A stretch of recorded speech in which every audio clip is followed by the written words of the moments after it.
Fundamentally, it doesn't matter which rhetorical side of the fence we fall. We're talking about people, humans, who, when they have been raped, beaten, controlled and abused, before we ask them how we can help, first, we ask what stamp is in their passport. This cannot be right. And what is more, is that the situation as it is today is not only hindering support of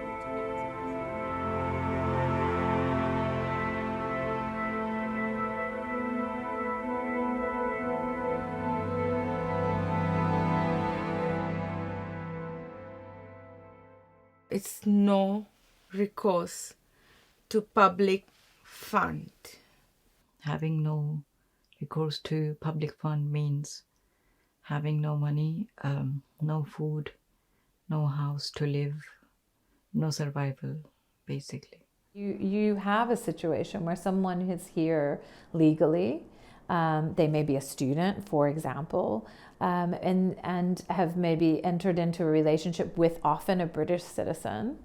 And if that becomes abusive or is an abusive relationship, they're subject to domestic abuse, they find that avenues are closed for them that would be available to other victims. There's always this clash between immigration law and safeguarding law. And immigration law or immigration rules say that if somebody is from insecure immigration status, they are not entitled to public money. You're leaving them exposed because they will have to remain with their perpetrator, or they will have to be homeless, or they will have to be killed. I mean, there aren't many other options, I'm afraid.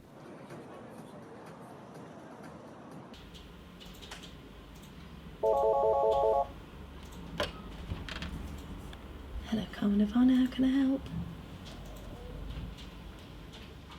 I quite clearly remember my first experience of speaking to somebody that had no recourse to public funds, and it brought about feeling, certainly I would describe, of feeling quite helpless, not knowing what options were available for this person, what support would be available for them. And on assessing their situation, it was quite evident that the options were limited. We can provide you with emotional support, we can provide you with... It can be very frustrating because you want to help them to get to a safe place, and you want to be able to reduce any stress and reduce any anxiety, but the situations with people with no recourse to public funds, you can't offer immediate solutions. When a victim or a survivor are escaping abuse, they are in a really vulnerable situation. They need support, they need financial support, they need holistic support to be able to escape the abuse and not have to return to the perpetrator due to the lack of resources or the lack of alternatives. I think if people knew that mothers are being separated from their children in these situations, that they would be horrified. And I think this is fundamentally everything that is wrong. We're denying victims of domestic abuse the right to feel protected, the right to be safe. It's absolutely infuriating, that women are left sleeping on park benches, and nobody's there to support them. And they go back to a perpetrator because actually that's the only way, the only place that they've got somewhere that offers them some kind of roof. So yeah, it enrages me that women are left in those situations that are so vulnerable.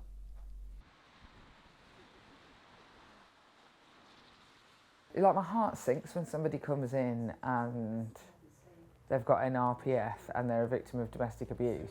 The only conclusion you can draw that you wouldn't support them in that circumstance is racism. The government genuinely don't care about... They care more about being seen to dislike migrants than they care about helping domestic abuse victims who are migrants.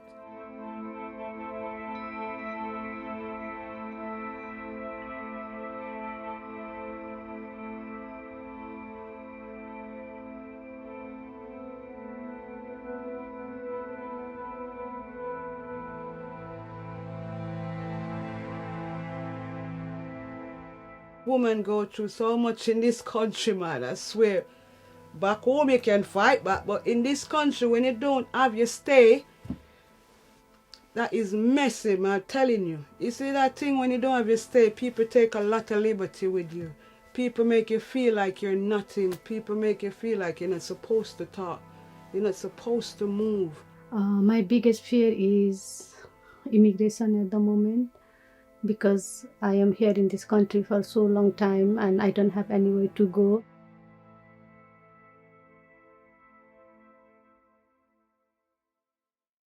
When the Domestic Abuse Act received royal assent and we didn't get the amendments, we worked with Southall Black Sisters and the End of Violence Against Women Coalition. What we said was that the government was sending a really concerning message to perpetrators. The message was, it's okay to abuse migrant women. There won't be any consequences for you. You are free to do it. You are free to do it with impunity. If you speak to anybody, I'll call immigration. They'll take you away. They'll take the kids away. It's obvious, isn't it? I mean, if you just stop and think about it for a second, such an obvious tool that the state colludes with.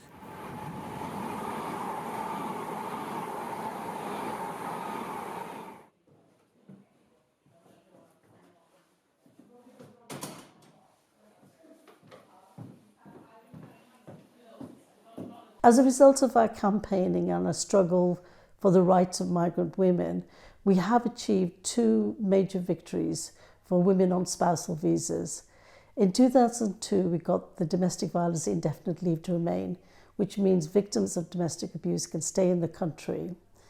In 2012, we got the Destitution and Domestic Violence Concession, which allows those on spousal visas the right to benefit in housing. This model, which gives rights to those on spousal visas, does not cover all migrant women who have no recourse to public funds.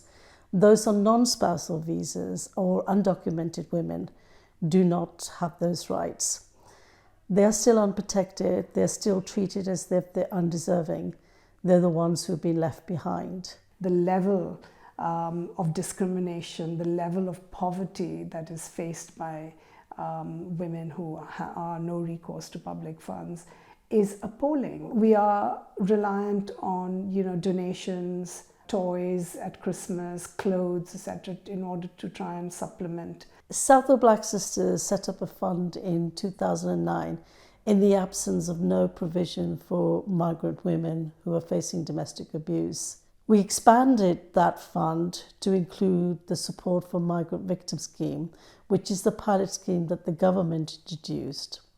Now, it's severely underfunded because it can only help up to about 500 women. And we are not able to pay universal credit rates due to the conditions that they imposed upon the fund. I think I'll first start with how I eat.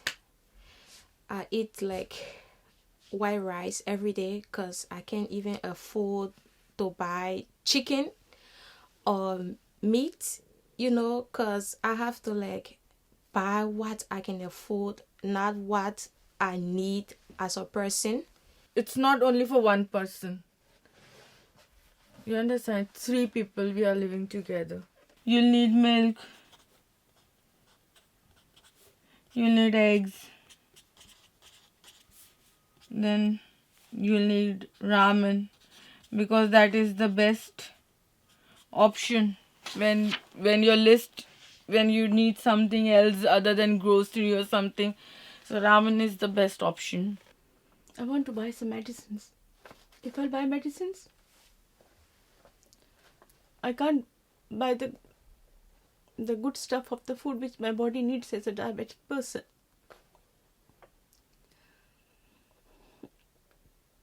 When I got money, I just hold it in my hand and think, where and how can it spend? It's just nothing. I can't go outside because I have to think that I have to top up my oyster if I'm going to go far. If I'm going to go too far, then how can I manage for my food? Organizations have been working for years and years and filling the gap that the government is leaving by prohibiting these people from accessing access support. But we shouldn't be doing that. This is a responsibility of the government. They have international commitments. They have national commitments. They talk about tackling violence against women and girls. They must do it for everyone.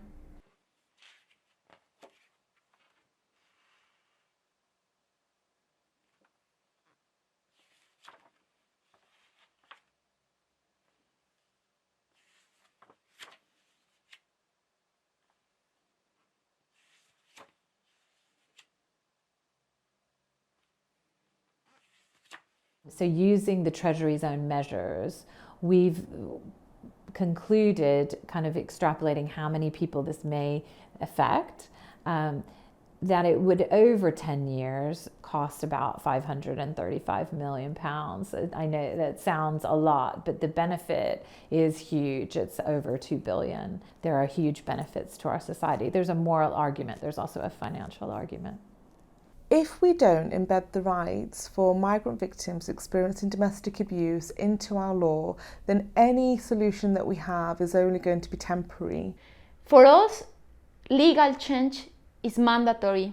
It's really important that protection without discrimination, protection for all, is guaranteed within an act. Our humanity stands on protecting our most vulnerable. Our society is judged by how it looks after its most vulnerable.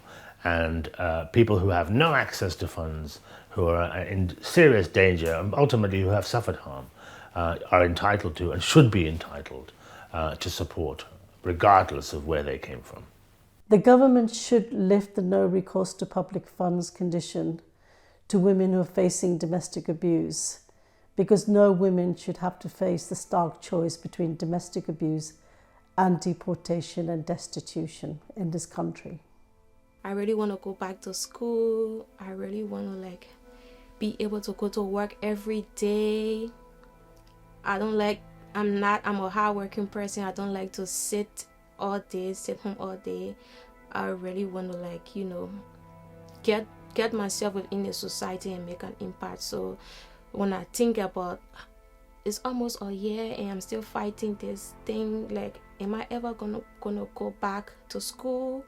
Will I ever try to fit within this society? Things might not be okay. That's my fear. Things might never be okay. UK government, I know you haven't been there before because you're born here. I don't know if you know anybody around you who have this struggle or anybody who face it that's around you. But I'm telling you, I'm crying for my friends them, because I can't cry no more for myself. I cry for my friends who don't make it.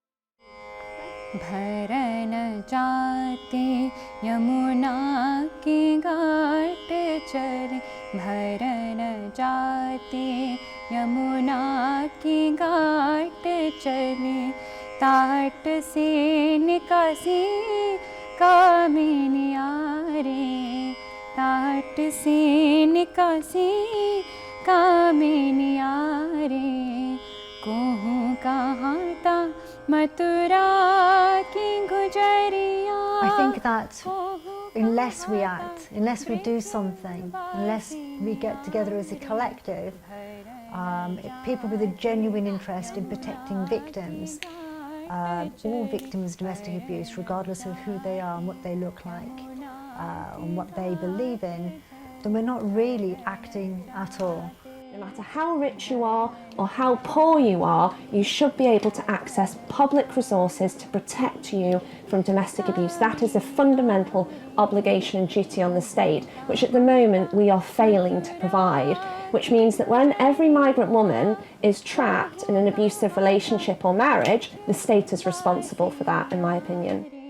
भरन जाते यमुना की घाट चले भरन जाते यमुना की घाट चले भरन जाते भरन जाते भरन जाते